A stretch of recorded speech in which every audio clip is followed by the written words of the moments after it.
Hola amigos, amigas, buenas tardes from Ajijic here in the plaza. I met this gentleman a little while back ago and we crossed paths once again here in the plaza. And we have this same immigration attorney. And he's here for a little while now. And he'll be going to Mazatlan in, when is it? October? October, Okay, I'll just give you a little bit more information about this gentleman. He speaks Spanish well. So he's down here for a little while, and I want to introduce you to Colin from Oklahoma. Hello, buenas tardes.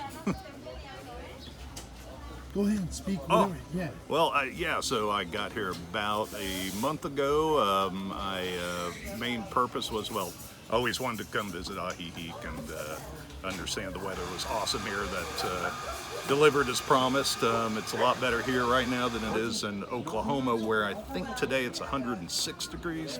I don't really want to leave, but I have to. And so the main purpose was to finish to get my residency visa with Azucena Bateman, well-known immigration attorney here in yes, we shared that immigration yes, attorney as right. well. Yeah. And so it's been a success. I should be going to the immigration office to pick up my card within the next 3 days. So that's working out pretty well. All right, fantastic. She really will put your mind at ease. She's got a lot of experience, and she helps. She's been in this business as an attorney for more than 20 years. Yeah. She knows a lot, and she's very helpful. She's always there, and she gives you her also her contact number, her cell phone number, if you need to talk with her after business hours too. She can help you. Okay, is there anything else? Come on, just keep going. Let us know why you're here. I would say I have her email address, and she always gets right back to me. So there's never been an issue with communication there at all. Funny thing is, I'm a lawyer back in the United States. Excuse me, you're an attorney? Yeah, and so I've never actually had to have a lawyer, and I never wanted to be one of those clients who's always, constantly bugging your lawyer, but it's hard not to. I hope she forgives me. So. Oh, she definitely will. I see her frequently, and just to talk to her, she's going to help me out with my RFC. And she's already starting that. Already started that process. And forgive me, what exactly is FRC? Well, I'll tell you more about that after we talk. Okay, yeah, sure. This is more of an interview right now. With me? Yes, with you. And no gracias. no gracias. No gracias. No gracias. Otro semana. Okay. You want to keep talking? Let us know about yourself, why you came here, when you plan to come back again, and where your travels are going to be. Have you looked for rentals yet? Are you going to wait? Are you looking for a home?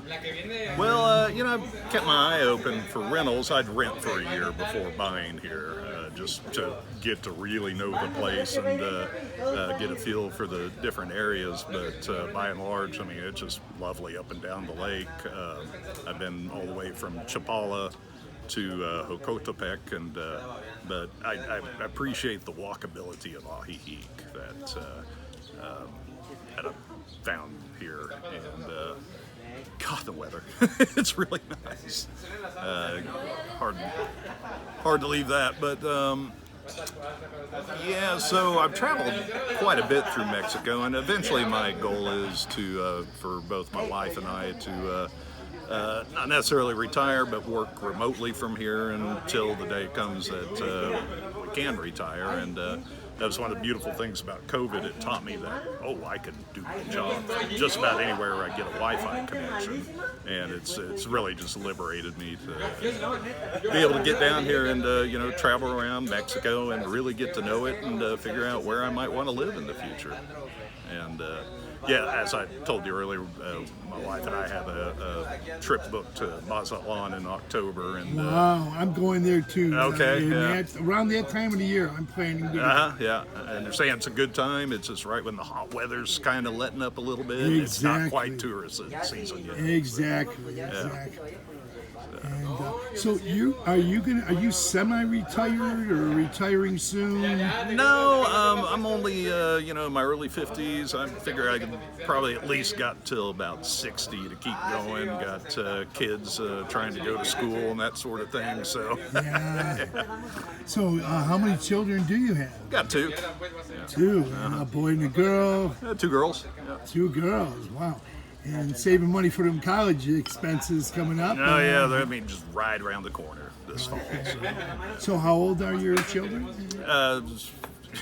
You put me on the spot. 23 and 20.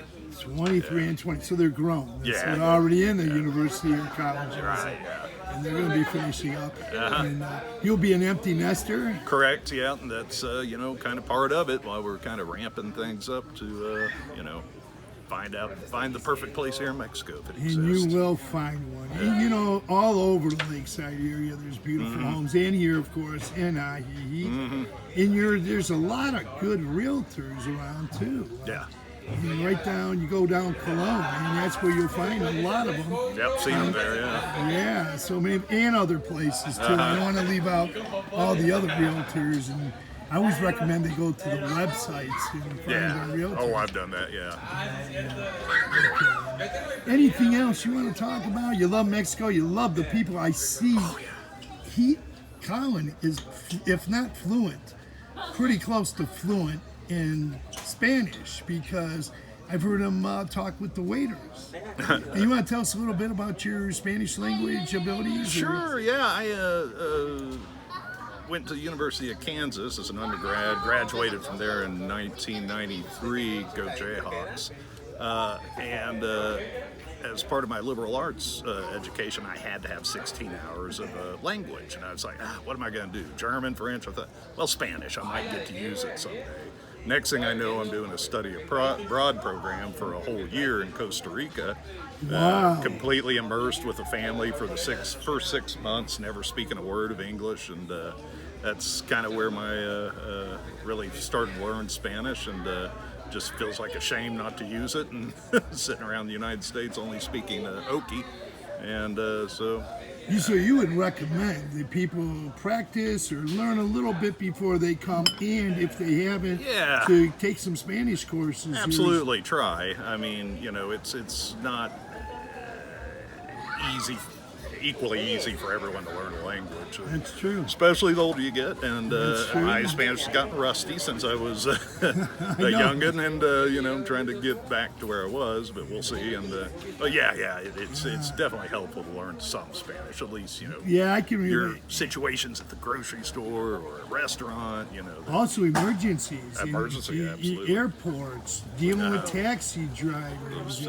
We're having an emergency. You might need to, because not everyone here in Ajijic or Lakeside speaks English, so it's really helpful. And you know that. You're well aware of that. Yeah, oh yeah. Now, have you traveled to anywhere other Latin American countries? Costa Rica, Panama, and Mexico. That's pretty much it. Wow, you're very well traveled. Yeah. Very well traveled. So I spent many years of my career not getting to do it, and so now I'm definitely trying to make Yeah, up for it. that's So, what happened to yeah. me when I retired. I retired. A year after I retired, I said I got to do some more traveling. Yeah. So, is there anything else you like to say? It's pretty much all I can think of. You love it here. The Mexican I do. people are the Oh, greatest, yeah. La aren't gente they? es muy amable. You see, and they're just the greatest Yeah. people you can find on Really the are. planet. I will add this. So when I come down here, my shoulders are up here when I get off the plane. And when I get back on the plane going back, they're down here like this. And I'm relaxed. And then within about 2 weeks, driving around in Tulsa, Oklahoma, it's back up here. You're back tense when you've been back up in the U.S. And but everyone's I know. just little bit more laid back here in just the right way. So your show is, I know, I feel the same way, because people up there, some of them are uptight. It's getting a little nutty up there. It is. Down here, it's nice and peaceful. Yep. And the people are the greatest. They're very accommodating here to all of us, and they're just the best. Yeah, they want to help you. I mean, people are polite like 99% of the time, which is good enough. That's great. Okay, well, Colin, it's a pleasure to have talked with you again. This time we got to talk a little bit more in depth. Where did I meet you? Was it at Scallion's? Scallion's restaurant. Scallion restaurant, yeah. And they got some good, if you're here at Saturday, you know they have great Latin rock band on Saturday. Yeah, okay. You, they rock the house there. Cool. They're just great. I'll check that out. Okay. So with that, we can maybe close this interview, and I want to say thanks to all the viewers for viewing. And you met Colin, and he's one great guy. No, really nice gentleman. He stopped me to say hi. He saw me walking by, and then I noticed him after, and he's just a nice person. And thank you, and thank you for all you do for the Mexican or the Latin American people as well. You contribute to the Latin Americans, and with your, you were doing something in Ecuador, right? Costa Rica. Costa Rica, I was a student, exchange student there in '92. Yeah. Okay, all right.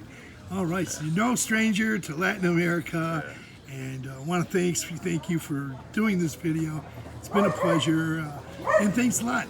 Hey, thank you. Appreciate it. Good meeting you. Okay, gracias. Nos vemos. Aha.